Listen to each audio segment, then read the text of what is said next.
తెలంగాణ రాష్ట్ర ఏర్పాటుకు బిల్లుకు సహకరించింది, సపోర్ట్ చేసింది మన్మోహన్ సింగ్ గారు. కానీ ఎక్కడ మన్మోహన్ సింగ్ గారి పేర్లు కూడా ఒక రబ్బర్ స్టాంప్గా తయారు చేసి సూపర్ ప్రైమ్ మినిస్టర్గా ఇలా సోనియా గాంధీ చెల్లమనే ప్రయత్నం చేసింది. ఎక్కడ కాంగ్రెస్ పార్టీ కనీసం ప్రయత్నం చేయలే. అట్లా ప్రజాప్రతినిధి విషయంలో సుప్రీంకోర్టు తీర్పిస్తే దాన్ని సరి చేస్తూ మన్మోహన్ సింగ్ గారు 3 నెలల కాల వ్యవధి ఇచ్చాడు.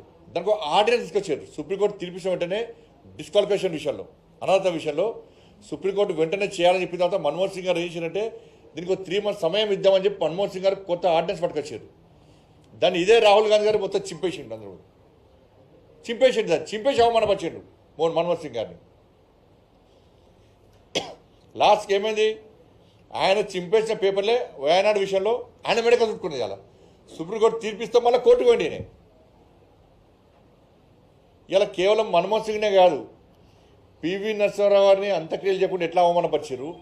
విపి సింగ్ గారు, మాజీ ప్రధాని విపి సింగ్ గారిని ఇలా ఢిల్లీలో అంత్యక్రియలు జరగకుండా ఏ విధంగా అవమానపరిచారు.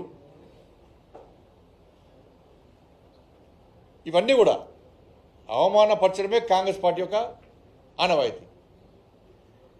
ఇవాళ మన్మోహన్ సింగ్ గారికి కేంద్ర ప్రభుత్వం సరైన గౌరవం ఇచ్చింది. ఒక దేశ మాజీ ప్రధానిగా ఆయన సేవలను గుర్తించే ఇలా కేంద్ర ప్రభుత్వం సహకరిస్తున్నది. కాంగ్రెస్ పార్టీ మాత్రం మన్మోహన్ సింగ్ లాంటి వ్యక్తులను అనేక సందర్భాల్లో అవమానించిన విషయం వాస్తవం. ధన్యవాదాలు.